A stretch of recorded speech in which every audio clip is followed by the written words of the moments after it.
불구속으로 조사받게 해주겠다. 무죄를 받아주겠다라는 식으로 호언장담을 하는 곳이 있습니다. 이런 말을 하는 사람은 변호사로서 자질이 없다고 보아야 합니다.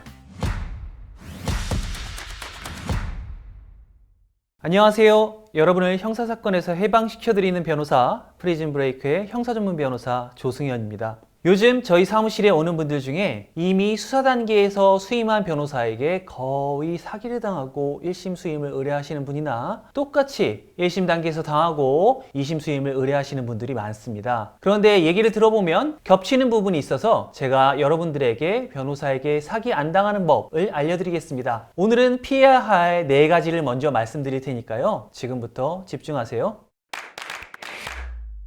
첫 번째, 사무장이 추천하는 곳은 피하세요. 변호사도 아닌 분인데 누구 변호사님이 좋습니다 라면서 소개하시는 분들이 있습니다. 그런데 이런 분들 중에 상당수는 수당을 받고 일하시는 분들입니다. 소위 외근 사무장이지요. 이런 분들은 전직 경찰관이나 법률 관련된 일을 하시는 분들인 경우가 많은데 많으면 수임료의 30%까지 현금으로 받아갑니다. 소개해서 사건 수행을 잘 하면 되는 것이지 수수료가 무슨 문제냐라고 생각하시는 분들도 있을 수 있습니다. 변호사 사무실에서 변호사 아닌 사람이 사건 소개를 하고 돈을 받아가는 것은 형사처벌 대상입니다. 때문에 이런 사무장들은 흔적이 남지 않은 현금을 돈으로 받아갑니다. 두 번째, 밑도 끝도 없이 겁부터 주는 곳을 피하셔야 합니다. 상담을 하다 보면 밑도 끝도 없이 갑자기 구속이 될 수도 있다 라는 말을 하고 겁을 주어서 수임을 유도하는 분들도 있습니다. 상황에 따라서는 구속이 될 위험이 있는 상황도 있습니다. 그러나 그게 모든 분들에게 해당하는 것도 아니고요. 경우에 따라서는 섣불리 대응하다가 굳이 뒤집어 쓰지 않아도 될 형사 책임까지 뒤집어 쓰게 될 수도 있습니다. 따라서 근거에 따라서 차근차근 사건의 예상 진행 방향을 설명해 주지 않고 덮어놓고 겁을 주는 곳은 내 사건에 도움을 주기는커녕 오히려 해를 끼치므로 반드시 피해야 합니다.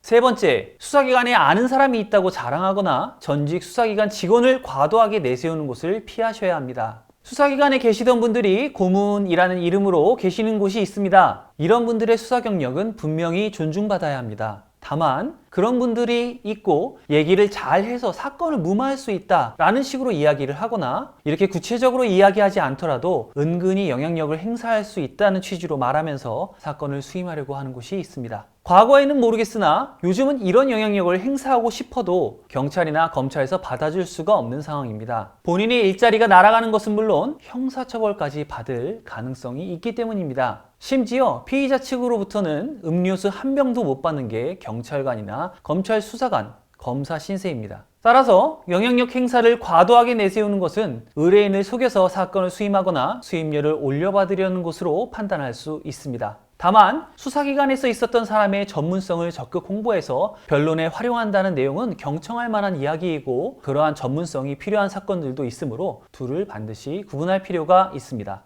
네 번째, 결과를 장담하는 곳은 반드시 피하셔야 합니다. 내가 불구속으로 조사받게 해주겠다, 무죄를 받아주겠다 라는 식으로 호언장담을 하는 곳이 있습니다. 거기에 앞서 말씀드린 수사관에게 영향력을 행사할 수 있다 라는 은근한 자랑 내지 압박까지 함께 말하기도 합니다. 변호사는 점쟁이가 아닙니다. 사건이 의뢰인에게 유리하게 흘러가도록 방향을 조성하는 전문가입니다. 따라서 변호사가 이런 방식으로 대응하면 무죄 확률이 올라갑니다 라는 식의 이야기는 할 수 있어도 이 사건은 무조건 무죄입니다 라는 말을 할 수는 없습니다. 이런 말을 하는 사람은 변호사로서 자질이 없다고 보아야 합니다. 본인이 불기소 처분이나 무죄 판결을 쓰는 사람도 아닌데 어떻게 딱 집어서 결과를 말하겠습니까? 결과를 호언장담하는 곳은 의뢰인의 불안한 심정을 이용해서 의뢰인을 속여 돈을 벌겠다는 마음을 가진 곳이라고 판단할 수 있습니다. 따라서 그런 곳은 피하고 근거를 가지고 사건을 어떤 방향으로 수행할 것인지를 정직하고 성실하게 이야기하는 변호사를 선임해야 합니다. 오늘은 변호사에게 사기당하지 않으려면 피해야 할 4가지에 대해 말씀드렸습니다. 첫 번째, 사무장이 추천하는 곳. 두 번째, 밑도 끝도 없이 겁부터 주는 곳. 세 번째, 수사기관에 아는 사람이 있다고 자랑하거나 전직 수사기관 직원을 과도하게 내세우는 곳. 네 번째, 결과를 장담하는 곳을 꼭 피하셔야 합니다. 오늘 영상이 도움이 되셨다면 구독과 좋아요 부탁드리고요. 수사나 형사 관련해서 궁금한 점이 있으시면 언제든지 댓글로 남겨주세요. 다음에는 변호사에게 사기당하지 않으려면 알아야 할 4가지로 찾아뵙겠습니다. 감사합니다.